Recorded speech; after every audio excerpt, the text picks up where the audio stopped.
whatever. I'm like, zoom in and out. Hold on 1 second, I'll look for you.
In speech prosthesis to help people communicate. It's a wonderful 36 years, and I'm glad the Lord has preserved us in good health. I'm here to introduce a number of people who have their own personal stories. Dr. and Mrs. Schomburg, Gail and Dr. Schomburg, welcome. Are you carrying some,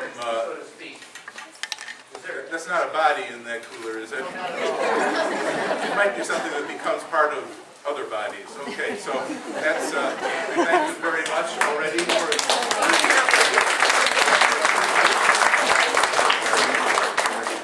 Okay, so we're going to hear from a number of people about their personal situations. First, we're going to do our ritual showing of the video that was made on that historic event back in 1974. And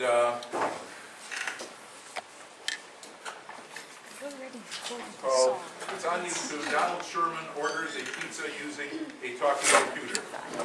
Okay. And Donald, do stand up. Donald is here.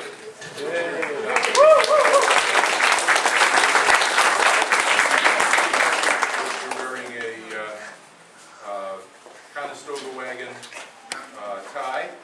Excellent. Okay, so here we go. Hope we can see this movie now. Pizza is like so cool. Cool. I need a pizza any time of day. Breakfast, lunch, and dinner, it's okay. The computer is a prototype for a vocal prosthesis which Dr. Eulenberg is working on, which will enable people with vocal impairment to communicate on a telephone. The working end is a typewriter and television screen and a speaker for the computer's voice. Mission last night was to order a pizza using the computer's voice. Handicapper Donald Sherman operated the machine while a small audience waited expectantly. Donald? Hello. Did you order the pizza? I'd like to order a pizza.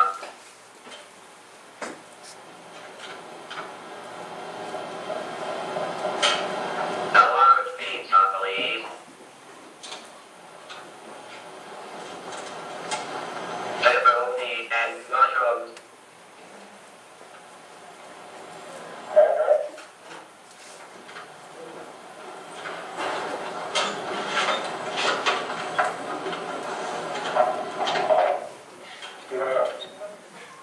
Domino's lost their chance to make history. 4 tries later, someone chanced it and took the call seriously. Mr. Banks, may I help you? I am using a special device to help me to communicate.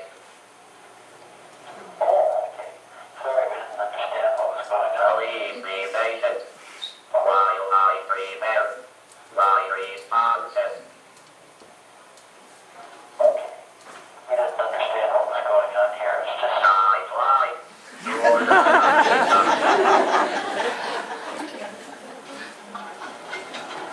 Okay, it's all right. We'll take A large pizza, please. 16 inch. Yes, Okay. What would you like on it?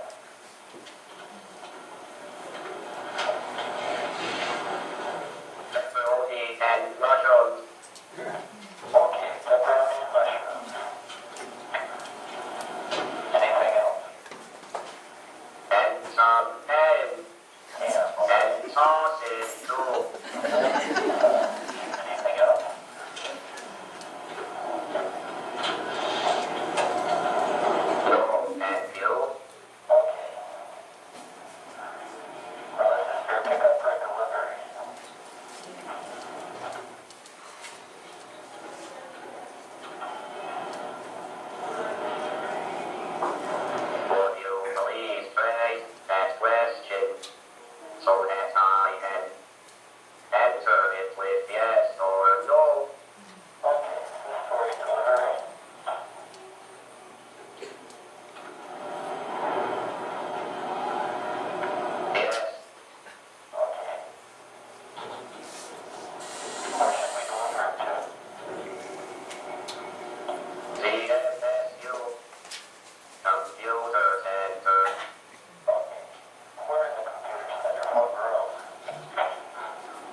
So history has seen the first pizza being ordered by the first computer here at Michigan State University tonight.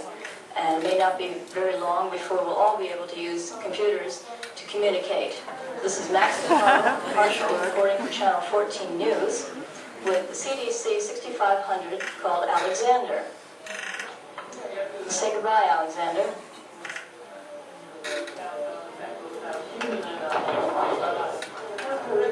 Goodbye, Alexander. Pizza is like so cool. I eat a pizza any time of day. Breakfast, lunch, and dinner, it's okay. I'll eat it hot, I'll eat it cold. Fresh from the oven or a couple days old. Because pizza rule. Pizza roll! Pizza rule. Pizza roll! I truly believe that. Pizza rules. Pizza roll!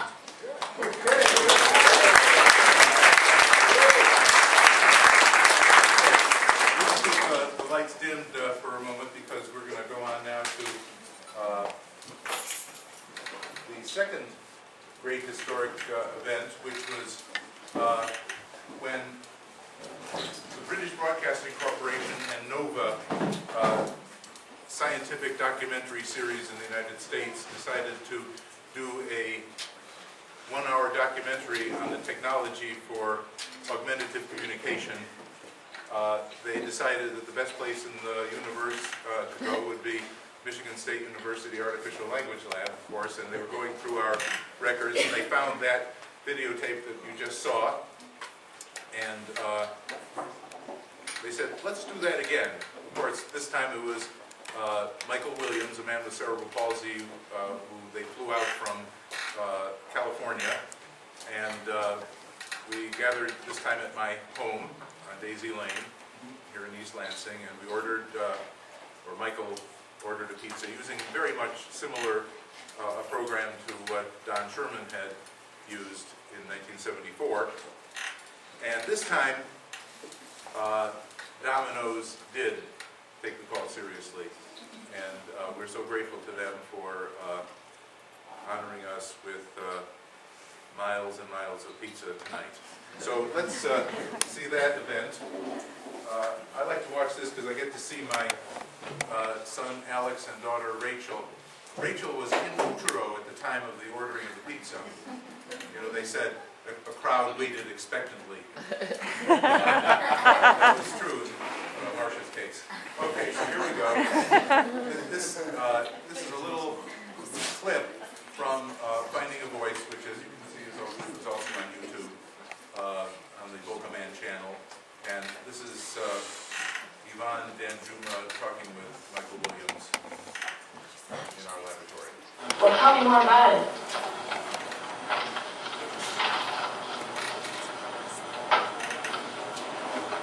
Michael was writing a Sounds like you had a pleasant time researching this article. article for our journal Communication Outlook. You will have to read it. My mother was a wise woman. Before her untimely demise, she gave me 2 pieces of advice that I have tried to live by ever since. Michael, she said, never accept any wooden 5-cent pieces. And most assuredly, she continued, never, ever talk with your mouth full. Right.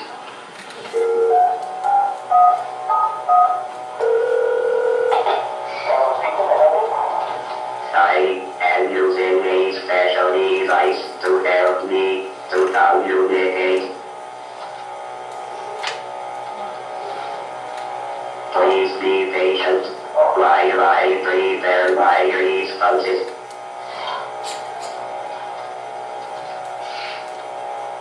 I'd like to order a pizza.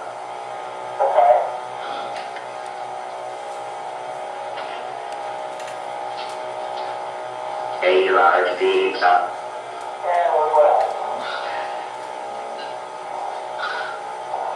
Pepperoni and mushrooms.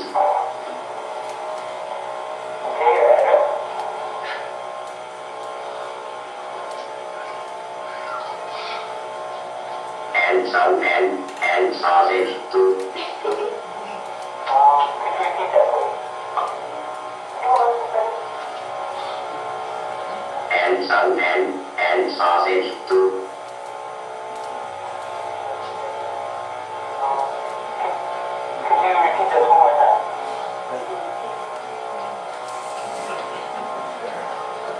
some ham and sausage too.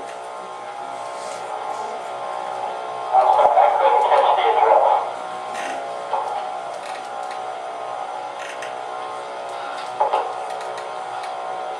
1250 Daisy Lane. Okay. And it's Eulenberg, New Hampshire? Is that right? Yes. Okay, we'll be there within 30 minutes. It's $9. Thank you. Good. Bye. Great! Fantastic!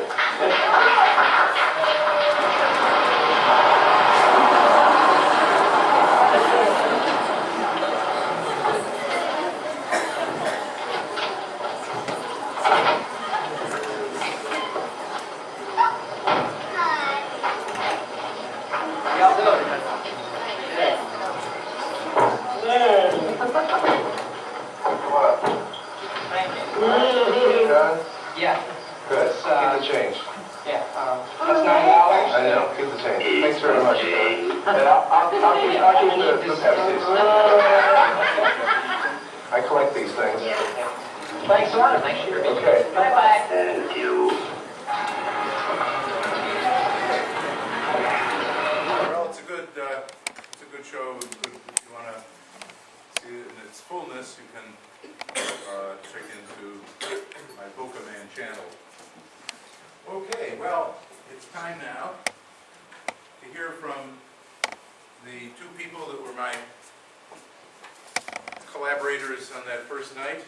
J.J. Jackson, who collaborated in writing the program, and Donald Sherman, who so successfully got the pieces delivered. Everybody, Donald Sherman and J.J. Jackson.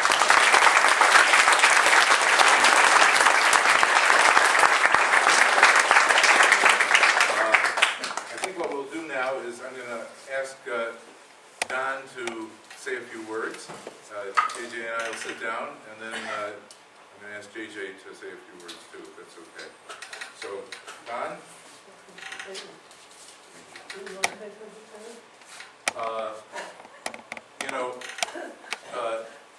Don can speak. He never had ordered a pizza using a talking computer. Don has what is called Moebius Syndrome.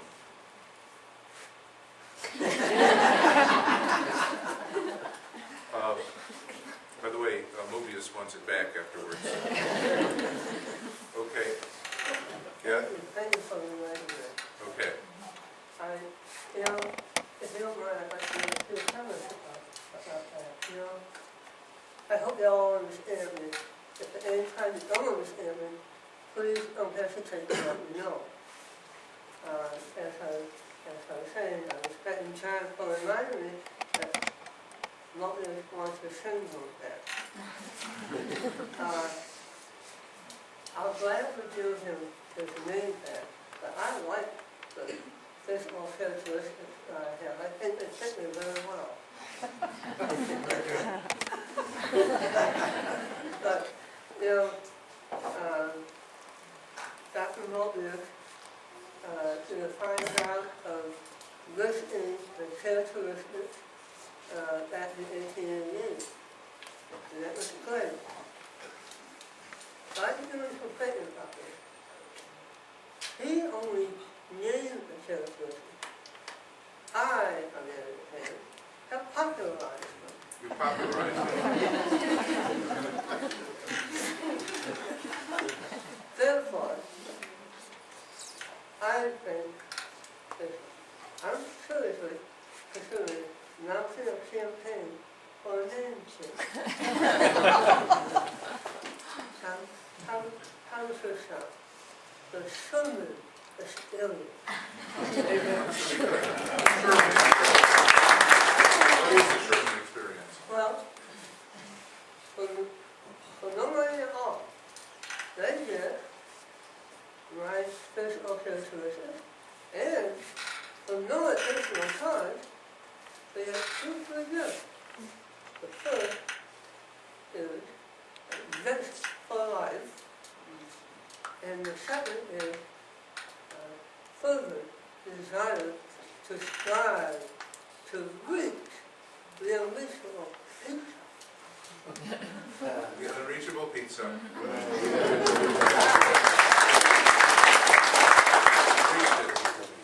Seriously. I just want to英文大的小样，看如何说话呢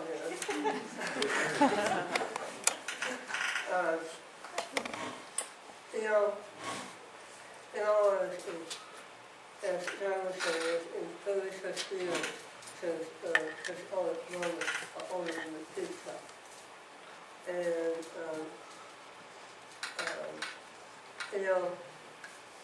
we are all pioneers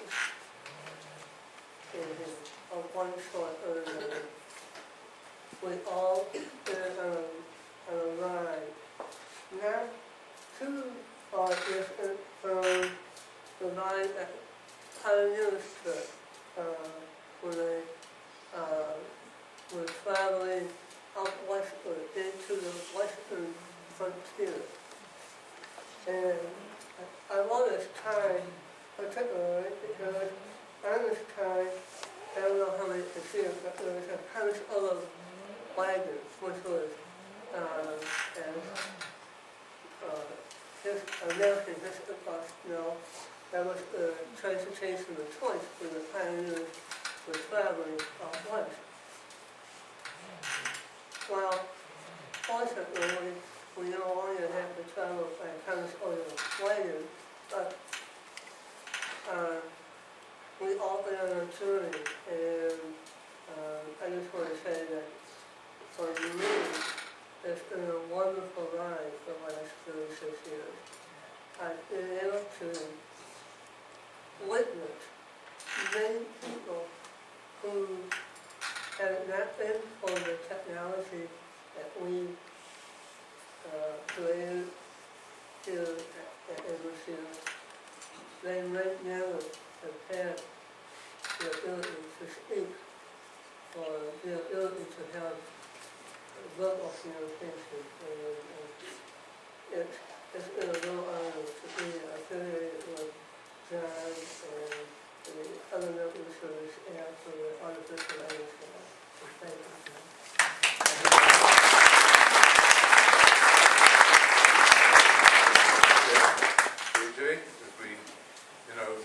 Our friend Donald has a tie. You couldn't really see it, but he described it well, didn't he? Yes, it is. The Conestoga wagon. Conestoga wagon. He is a pioneer with emphasis on the high. Okay. It's indeed an honor to be a part of this group. And thank you all for coming out tonight, because it wouldn't mean anything without you. As John said, I'm David Jackson, and I've been a part of the team since 1974. But to bring this evening together, there are a lot of people involved. I'd like to ask all those that volunteered and helped set up and help do all the arrangements to stand up, and let's give them a hand. Everybody was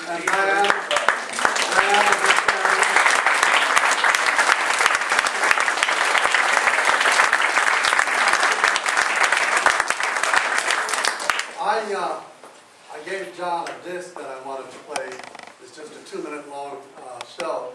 And being an absent-minded professor, he asked me 5 minutes later, where is it? Do you have a disc? I said, I'll get it to you, John. So, but Chelsea found it for us. And we have been talking about technology tonight. And of course, in 1974, we used the CDC 6500 computer, which in the Computer Center here at MSU took up more space than this whole room in those days. And although it was a CDC 6500, that was before we had CDs, before we had DVDs, before we had cell phones, before we had iPods, all the technology that we take for granted today. And one of the new things that's technologically possible now is for blind folks and deaf folks to go to a movie theater. And Chelsea, if you get that ready. And we can enjoy a movie. Deaf people will get a reflector that they put in the cup holder. It's like a little mirror, and it reflects the dialogue or the captioned words from the back of the theater, so they can read the words. And blind folks, we get a wireless set of headphones, and we listen to separate channel or description of the movie. And it really does a nice job. So Chelsea, if you're ready, we're going to see a 2-minute demonstration of what you would hear in the headphones of the Lion King. And we're getting it ready. This has two.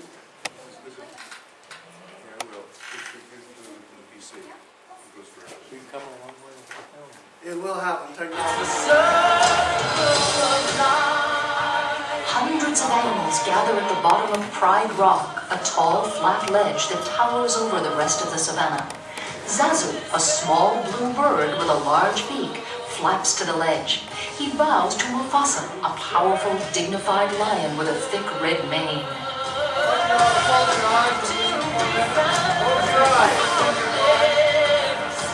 Rafiki, an elderly baboon with white hair, slowly climbs up to the ledge and hugs Mufasa warmly.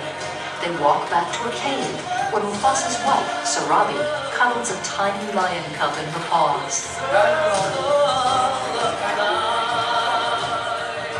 Smiling, Rafiki bends over Simba, the baby lion, and shakes his walking stick, which has 2 melons tied to it.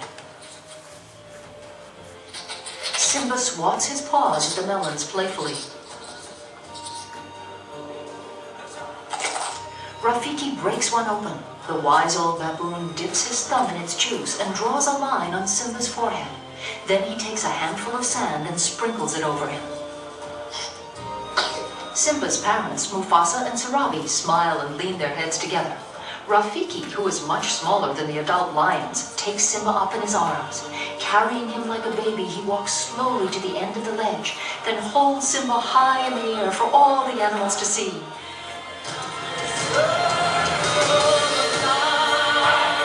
The antelopes jump up and wave their front hooves. The elephants raise their trunks in the air in a salute. The monkeys hop up and down, clapping with joy. The zebras paw the ground, sending up clouds of dust. High above them, Simba dangles from Rafiki's arms, looking small and scared. A ray of sparkling sunshine beams down on Simba like a spotlight. Far below, the animals bow down, their heads nearly touching the ground. From far away, we see every animal from the savannah paying respect to their king's new son.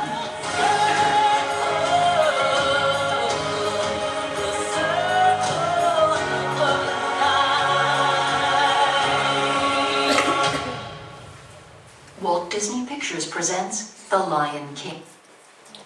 Thank you for looking at that. You can find this technology at Television Cinema here in Lansing. If you have any friends who are deaf or blind and want to experience it. Well, let me close with this. We've talked about technology and where it was in '74 and where we've come today. And John doesn't know I want to say this. You know, John has always told us that he got involved in communication devices for people who couldn't speak for themselves because his father spent his last 6 months of his life unable to speak. And that is a very touching story and a driving force behind John. But just recently, here in early March, my mother's sister was down in St. Louis, Missouri, and she was about to pass away. And my mom is too sick to travel to see her or to go to the funeral even. And so I called on John, and today's technology allowed him to come to my mother's house and hook up a Skype call with his computer. And my aunt, who was very ill at the time, had a Skype computer in her end. And so my mom saw her sister, and they exchanged, "I love you and I miss you." It was a very touching moment. But they were 500 miles apart, yet they could see each other and talk to each other one last time before she passed. She did pass away 5 days after that. Well, I'm going to end on a happy note because my mother and my aunt love to hear me tell jokes. And this joke illustrates that things aren't always as they assume, as they appear. 2 people died and went to heaven at the same time, a preacher and a bus driver. And St. Peter ushered them into the welcoming grand ballroom, and he took the preacher to one side and handed him a silver harp, said, "This is yours to play for all of eternity." And he turned to the bus driver across the room and gave him a golden harp. And the preacher came running over and said, "Wait a minute, don't you have this reversed? I'm a preacher, shouldn't I have a gold harp?" St. Peter said, "Well, no." He said, "Preacher, you preached for 32 years, and during those sermons, most of the time people were sleeping." He said, "This guy, when he was driving the bus, everybody was praying."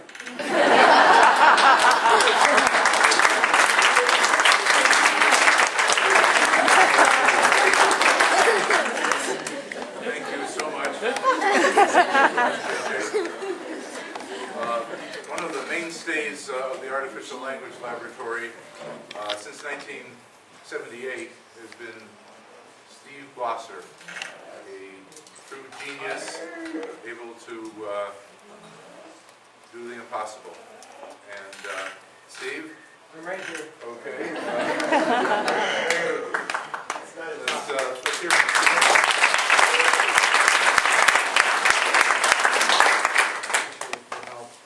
It's a pleasure to be here tonight, and I thank you all for coming. John and I have worked together on a number of projects, so I could go on all night about covering them all.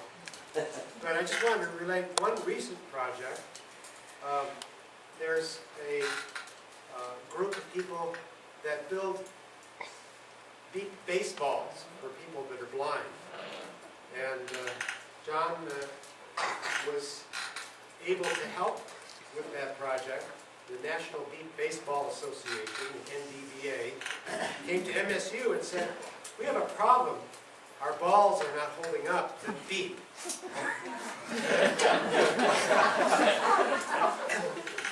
And they're making one or two hits from someone with a bat, and they just stop working. So the engineering team here at Michigan State University, which has been working with us, has a number of different projects every year that they work with the Resource Center for Persons with Disabilities. And we decided to take on this project and design a better ball for the National Beep Baseball Association. And we did. We came up with a ball that was able to withstand hundreds of home runs. And it was still beeping at the end of those. But the balls were not programmed with very good sound effects. Some of the people that were listening to beep baseballs were hearing these beeping sounds. And I said, John, you know, we need to make a sound. And the Artificial Language Laboratory, of course, has been good at making voice synthesizers. So John stepped aside from his expertise in linguistics and programmed a ball. And there was 112 balls made thus far. And there's going to be another production batch coming soon. We don't have one to play for you tonight. That's a full ball. But the inside part is here. John was able to give that to me. Our Adaptive Sports Club here at MSU has a working ball, and they play on Wednesday nights, some Wednesday nights, on their team. But you're going to hear a sound. I'm going to plug this in so that you can all hear it play. And you'll hear something you'll recognize, and I won't tell you what it is. You can guess what the song would be. And then following that will be 3 little beeps. And we were trying to think, well, you know, there was a problem reported by the players at Beep Baseball. They said, I can't hear the balls that are the newer ones because they're using these little tiny speakers, and they make high frequencies very well. You can hear. But the high frequencies aren't hearable with people with older ears. So we made some sounds that started out with a high pitch tone. It was very loud, you could hear. You could hear kind of the effects of it, or the envelope of the sound. And then we would drop down in frequency for the older players. So this ball has something for everything. So here it goes. Listen carefully. This is the sound that the people that play beep baseball are hearing now. Plug in part. So that's the sound. And that goes on, and they play that during the game. And that pattern of tones is easy to locate, so they're able to hit better. You get better location. And it's a great contribution to the National Beep Baseball Association. And we're hoping to get more of this. And I wanted to thank John for your help.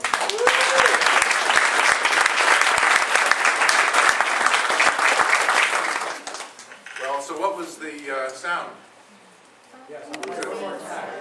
fight song. Okay. Well, Jim Rennick is our next host presenting, and Jim has a wheelchair portable talking computer system, which we are upgrading. He has the fight song on his system, but we are going to present it hooked up to the audio system we have here. We can all hear it on the...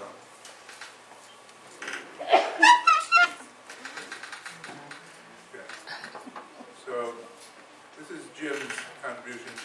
Jim actually wasn't in our laboratory family at the time we ordered pizza, but I met him a couple weeks later, in early January. At that time, he was being kicked out of a course. At that time, we had a requirement called ATL. Now I think it's RAC. 101.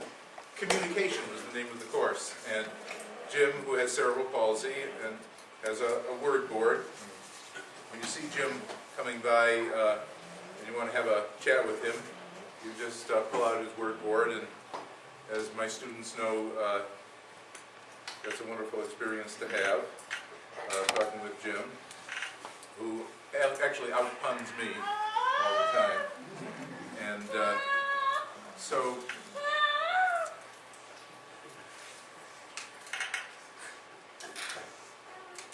he has a wheelchair portable talking computer that sings. And some of our students have helped him to make those songs, some of our phonetic students, for which we're all very grateful. And here's a song that Jim has wanted you to join in with him. So James, whenever you're ready.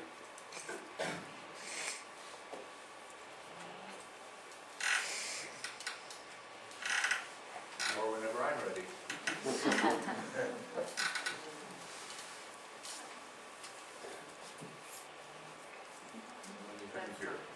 On the banks of the Red Sea River is a school that's known to all.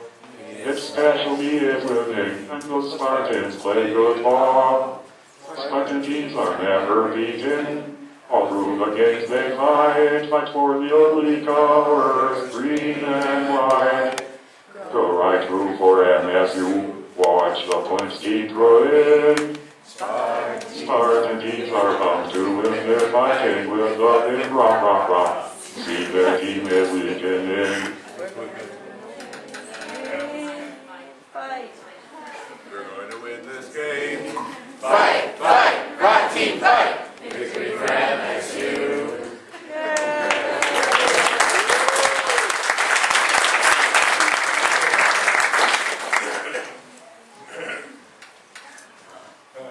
Did you write that song? Everybody to, you know, every once in a while there's a little pause, and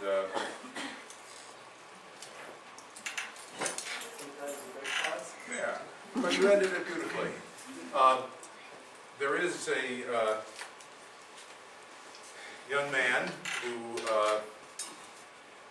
has actually attended courses in our department, Communication Sciences and Disorders, but he has a great career as a computer person and musician. Lee, if you come up over here, I'd like to introduce you. Lee Abramson is one of the people who have created his own voice. Lee has a diagnosis of ALS, and he tells me that that diagnosis happened over 5 years ago, and most of the people who had their diagnosis, like 80%, now aren't with us anymore. But I think you have shown great courage and energy. You've created a whole new industry of technology. You've taken your voice and actually used it to sing. He made his own voice with his own speech before any deterioration. Now you can still speak. Yes, but much slower than I used to be.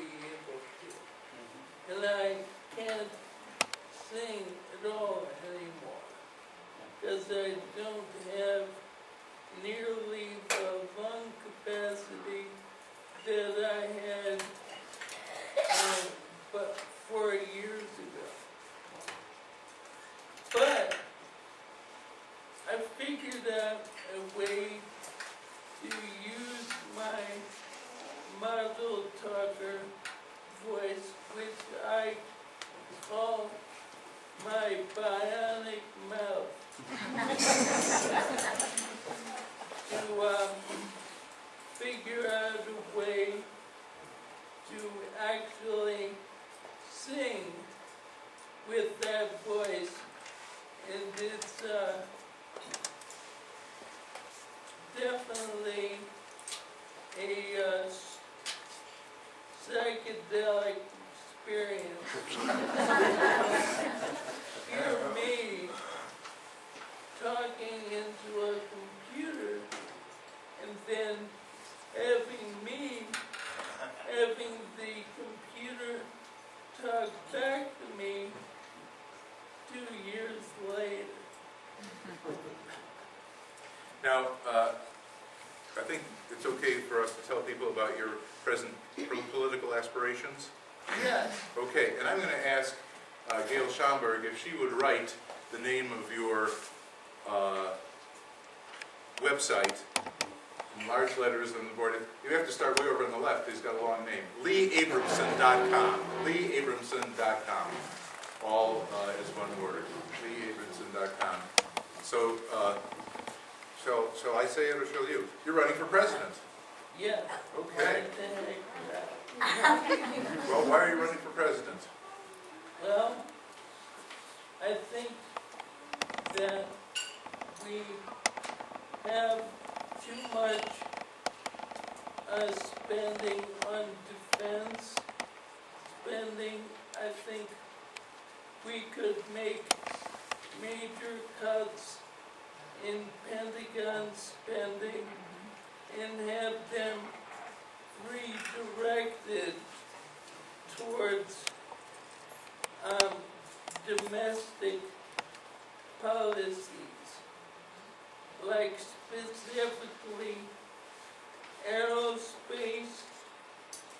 If we took all the money that it would cost to build a B-1 strategic bomber and invested that money in ALS research, we will have multiplied the amount spent on that disease 50 times over.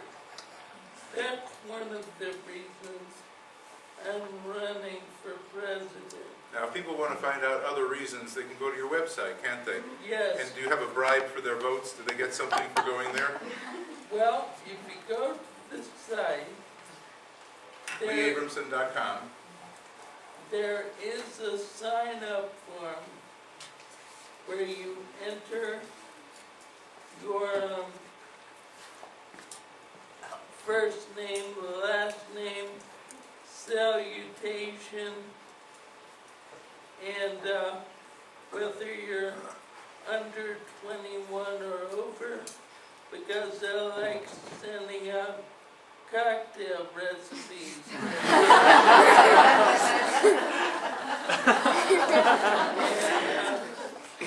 So, the bribe people get when they fill out that form is they get a song called Shalom, which is the first song in history that was made with a model talker voice. And the reason I used model talker in that song is because, as you know from listening to me, I speak rather slowly. But when you listen to the song Shalom, I'm able to speak much more clearly and quickly because of some of the technology that allows you to speak in different moods with Model Talker.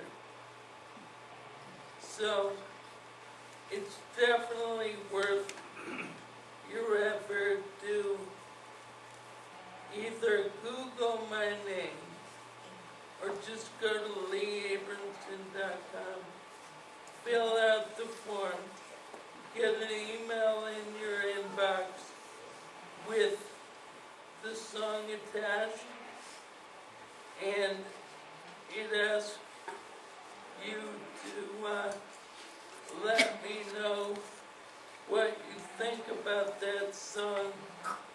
So it will be a beginning, hopefully, of a dialogue between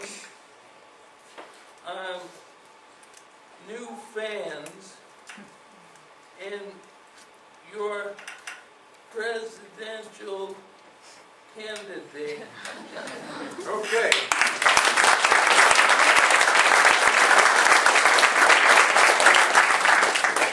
Thank you, Lee. I also want to thank both you and Jim Rennick for helping us teach our course in augmentative communication over the years. Our class has visited you in your homes, and you've been very hospitable and gracious to us, and our students have learned a great deal.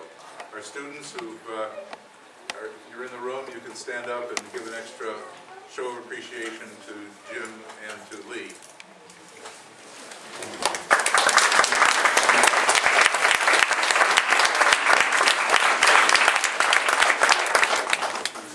Okay, coming all the way from Paw Paw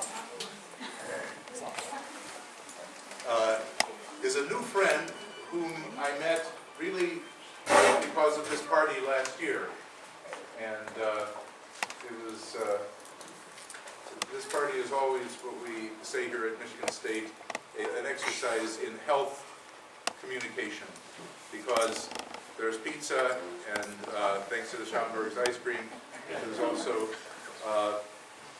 another side to our work, which is something I'd like for you to tell us about.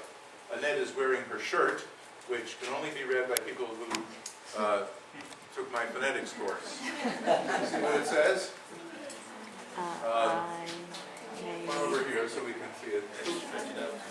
Okay. I made something. So, students, what does it say? I made my voice with Model Talker. Okay. And in front it says Annette. And you know, one of the first things you said was, it's not Annette, it's Annette. And our students know now how to let people know exactly how their names are pronounced. Is there any way I can help you, or are you all set? Okay. A year ago, I didn't know if I would be able to speak. As it turns out, I feel very privileged to be able to stand up here and speak to you tonight. I, as John said, am from Paw Paw, Michigan, which is about 30 miles east of Lake Michigan, in the southwest portion of the state. And in the summer of 2004, I noticed a lump on my neck while applying makeup one day. The following month, I was diagnosed with mucoepidermoid carcinoma. And it was malignant, but it was a very slow-moving cancer.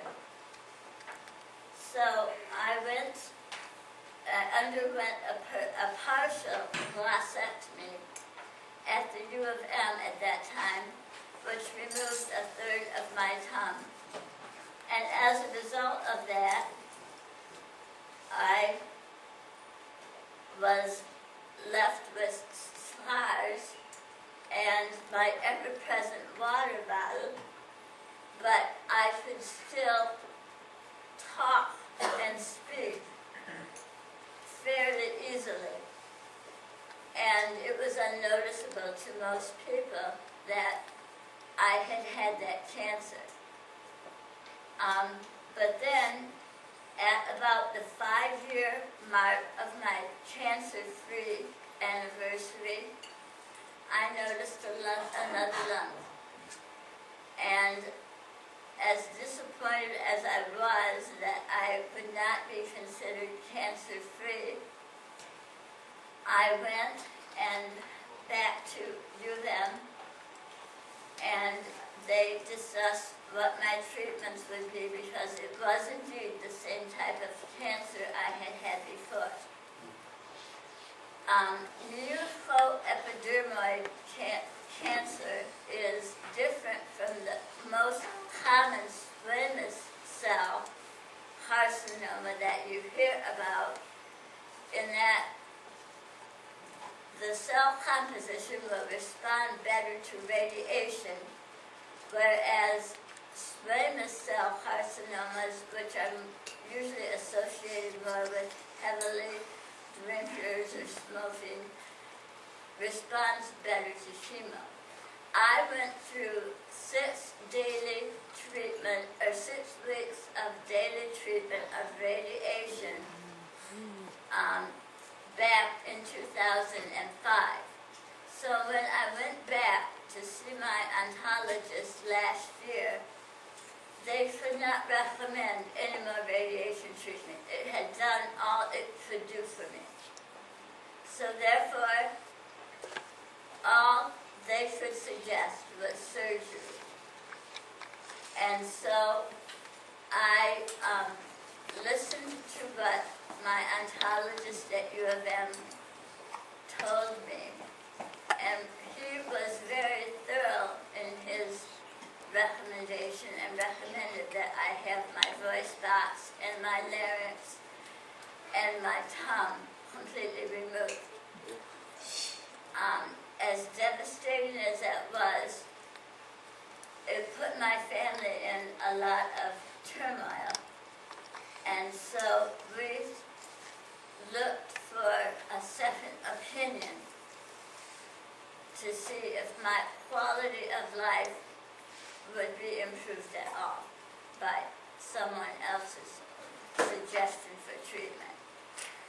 The original surgeon I had at U of M had, since my first surgery, moved to Ohio State, ironically enough. So I went to Ohio State, and then he said, I will do my best to save as much of the blood flow to your tongue as I possibly can. And the surgery may or may not take your voice box. I won't know until I'm actually in surgery. The surgery was supposed to take about 10 hours. It did not take that long. And I am so grateful that it was less complicated than I had feared. And my family had set up a Caring Bridge website for me so that I could have communication with family and friends during this time, and they should be praying for me, and we should be updating them on everything that happened. So I know that because of all the friends and family that were behind me and praying for me, that is why my surgery turned out the way it did.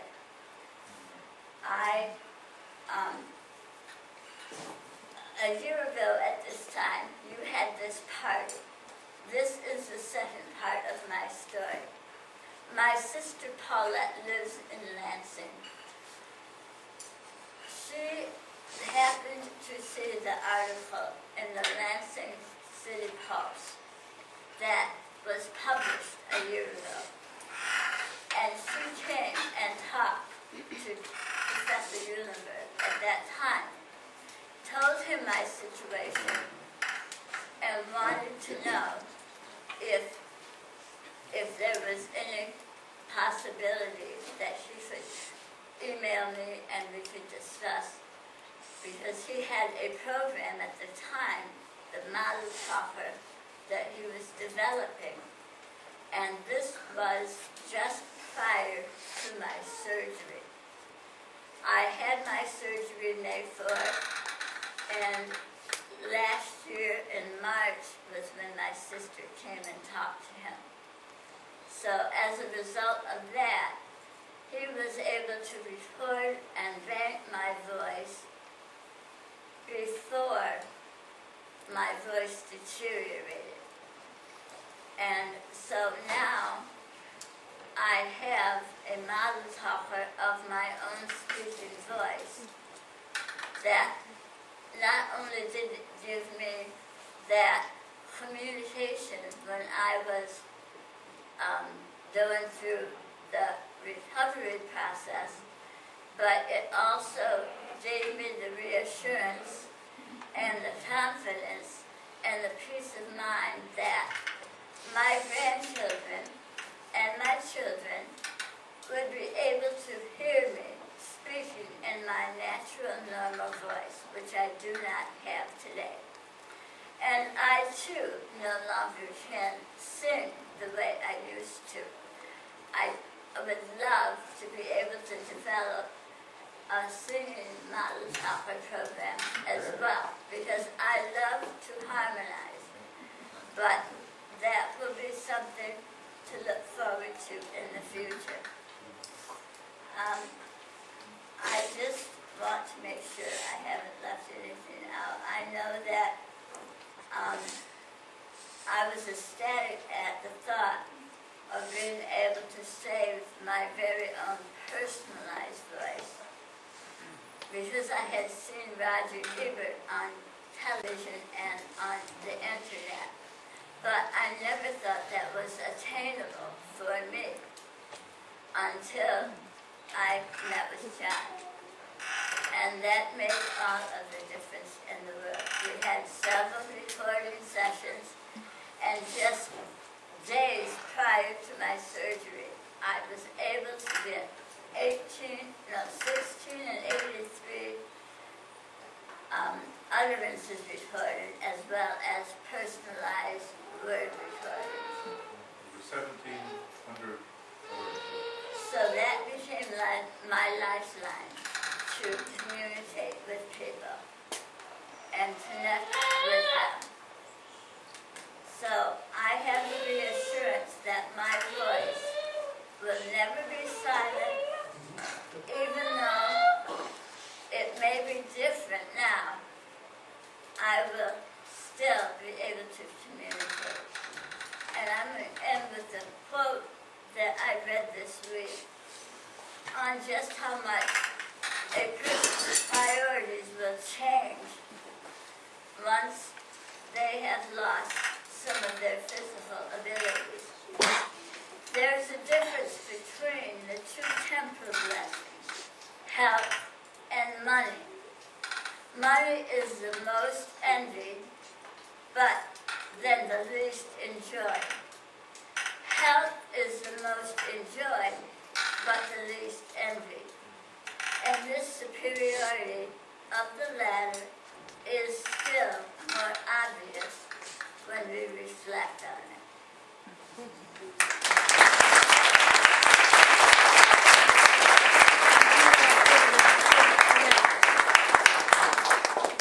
Well, you brought your voice with you, and if people want to hear it, after this formal phase, we can have a little informal session. It's wonderful. I am really so glad that you and Steve took that trip from Pawpaw. And it's really a blessing to have you here. I'd like to ask Professor Bert Heron to come up here, please, and tell us a little bit about his story and what's been happening in the last few years.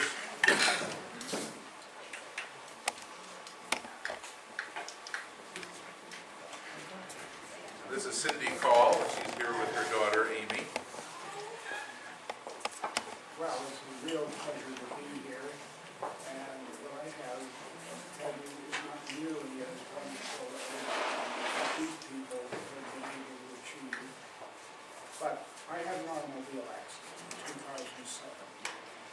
caused a compression in my neck and left me a total quadriplegic. After about a year in a rehab place, I gradually I have partial movement of my legs and partial use of my arms and hands. And then finally I came back to the university for a terminal year where you work half-time. And they pay you for a full year. But as the chairman said, nobody else teaches in their terminal year, so there's no reason you should. Well, if you're a college professor and you're not teaching, what the hell are you doing? You're right. Because I haven't written anything, but I went to Handicap Services, and Steve Glosser and the other people there, and they called John Eulenberg in, and they got me a computer and considered the options and got me one that would have enough space and a voice-activated program. And then Neil Langford spent a hell of a lot of time with me, teaching me how the hell to use the damn thing. Okay, Neil, identify yourself here. You're part of this story. And I had trouble with my hands, and Steve had some foot pedals that could replace the things, and then of course my hands kept getting better, so now I don't use those. But the point is, they made it possible for me to write. And so it took from September to February to get the idiot insurance company to give me a decent computer that John and Steve and the others said absolutely I needed. But I got working in February, and between February and July 1st, I wrote 2 professional reviews of books that got published. I wrote a chapter on what it feels like to treat seriously mentally disturbed patients, which will be published in a book. I wrote an article on how to prevent smokers from relapsing, which has just come out. Then I published 2 more things that haven't been accepted yet.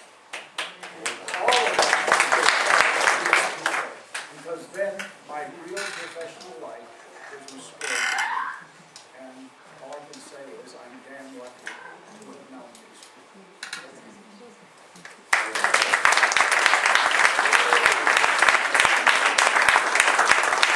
Well, we're very lucky to have you in our life too, and I'm glad you could come to the party. You brought, I don't want to say the 2 call girls, Cindy Call and Amy Call, because this was a party about pizza and a call. Thank you very much. Okay. Where is Michelle? Okay, Michelle. This is our last presentation. Have I missed any? This is our last presentation, and Michelle, I know you're quite capable of doing the tech here. Michelle gave a brief presentation at last year's pizza party, and she's back with an even fancier one today. And I'm looking forward to this. So I'm going to turn the lights down and show you Michelle Rudeman.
rule of engineering. And that is, you have to plug it in. So what do you think?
Synthesized voice. As you can tell, this is my natural speaking voice.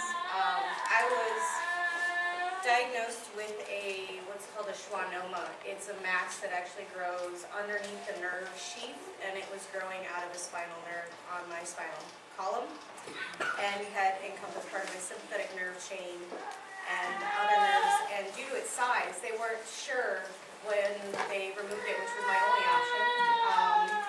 Because it was growing towards my left lung and my aortic arch,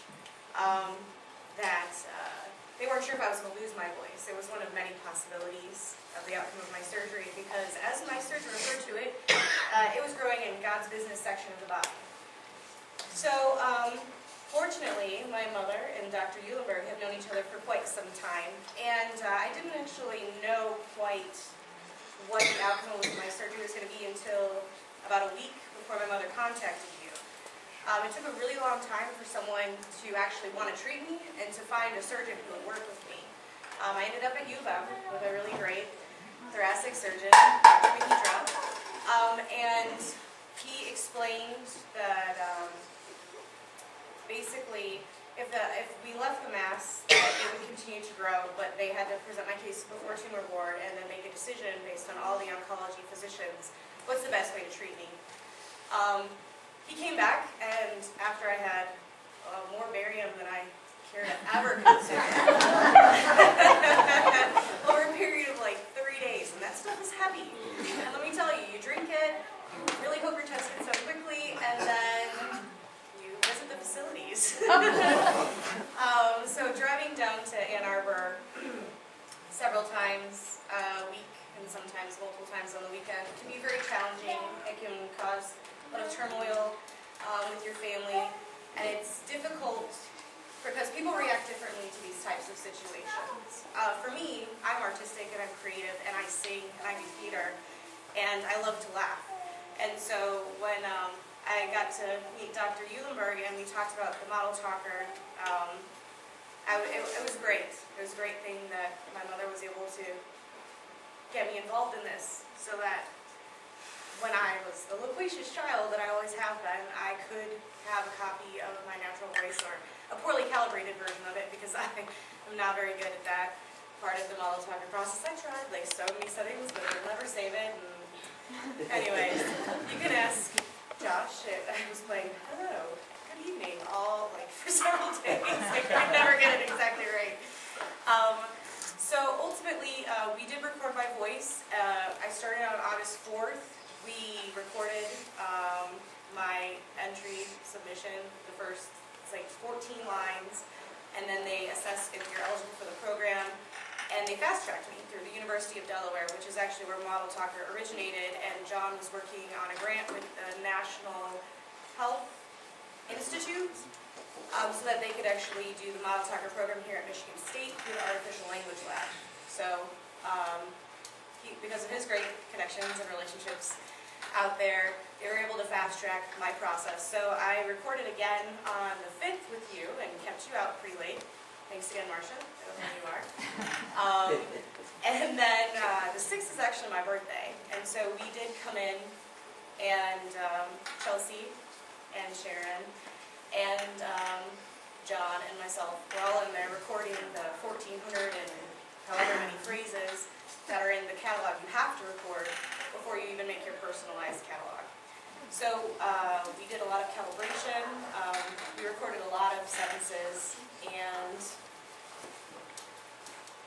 this one's probably not going to have very good audio just because I'm not plugged in, but we did record it, of course, because John likes recordings. And a lot of it is, the hard thing that I struggle with is I giggle. I laugh pretty much constantly. And I have figured out how to make my model talker laugh, and it's great. So I like to play with it quite a bit. And once you've done it once, you can actually record multiple different databases, and you can re-upload them and then make more different versions of your voice.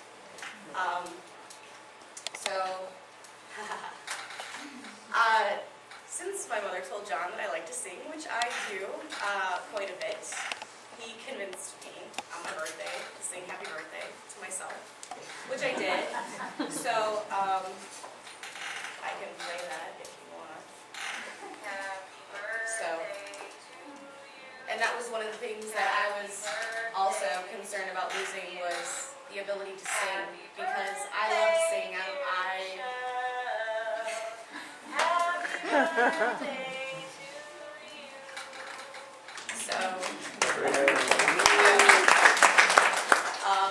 I didn't sing anything else, and though, reflecting back, going into my surgery, I probably should have, but I'm stubborn. Well, that's everybody's favorite song. Yes. That works. And you just insert a different name. Oops. And my favorite part was when we were doing the recordings, John was like, just don't giggle. And then we got to where it was Beach of Boyd, and he couldn't stop giggling, and then I couldn't stop giggling, and then we were just like, giggle, giggle, giggle. And it was a lot of fun. Yep. We were having a really good time. No giggles. But that was probably what made it take so long to do our recording. So we did it over, it was a Wednesday, Thursday, Friday, and then my surgery was the next Monday. So I got to have a couple days of downtime, some time with my family on Sunday before I actually went in for my surgery. And John took a lot of candid photos of me. I'm sorry, I'm getting emotional. So as you can tell, I had a lot on my mind before my surgery happened. It was very rushed. There's a lot of trepidation when you don't know what your outcome is going to be. And for me, I was very, very fortunate. I did lose, I got to keep my voice, but I lost sympathetic, like my fight or flight response. I don't have that. I don't flush, I don't sweat, I don't do a lot of things that I used to do.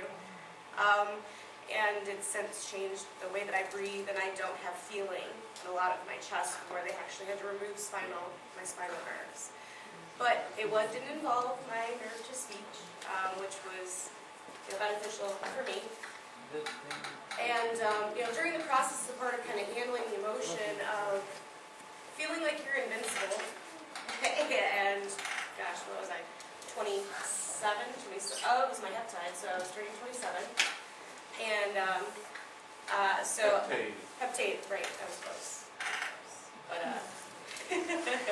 so I would take pictures, and I took pictures of myself in the hospital. And I'm stubborn when it comes to my personality and to my veins. It took 2 anesthesiologists to try to get my catheters in my arms, because they actually check your blood pressure now internally in the vein. And then I'm allergic to tape. So I was like, okay, this will be fun. And I had Cheez-Its, and I was on a lot of morphine at this point, so it seemed like a really good idea to take a picture of myself in my hospital bed with the Cheez-Its that my mother brought me as kind of comfort food after the fact. So something, that I kind of learned during this process is that, everyone who's been involved in the Artificial Language Lab and working with John are incredibly lucky to have his knowledge and his drive and his willingness to help other people. And we are all very fortunate, and I'd like to say on behalf of everyone who presented tonight, you're also very strong, because standing up here talking about personal items like this isn't easy. So I applaud everyone who participated this evening in presenting and telling you, because that is very important. And this is a post-surgery picture with John and my mom Diana, who helps organize the event, and myself. So there we are, that's me.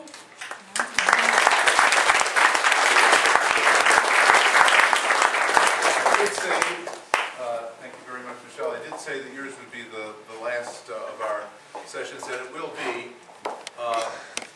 But we do want to remember that there's ice cream in the back. People in the next room over 154, this year for sure, you can get your voice recorded, and we will send you a piece of stationery with your name on it, in your own voice, a voice waveform. We will send you a Word stationery form, a dot file. And everyone who is here today has earned the right to be amalgamated into the holy, where is the certificate? It should be up in the front, actually, right on that front table. Okay. Is this where they will be received? Yeah. Okay. You'll just come to this table here, and you'll inscribe your name in this official certificate, or official looking certificate, which reads, "Be it hereby known that for contributions to human communication,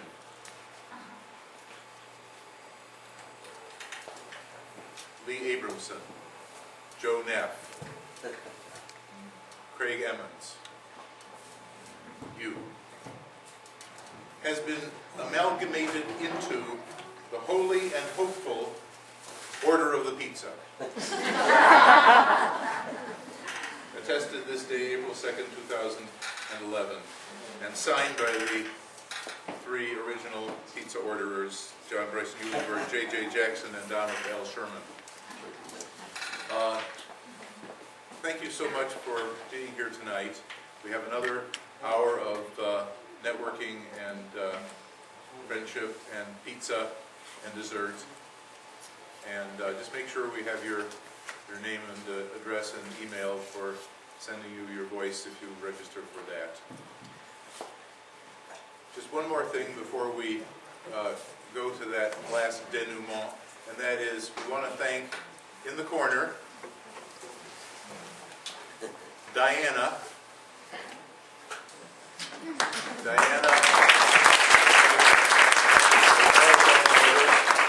And it is her birthday, April 4th, on Monday, and so it's still echoing the sounds of her daughter Michelle's beautiful song.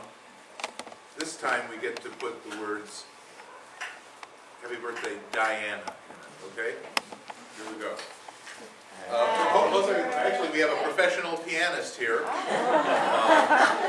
Joan, and I mentioned her name before. This is Joan Gotchberg, professional musician and pianist, and partner with me in songwriting and singing. Hey, Joan. And let's thank Joan.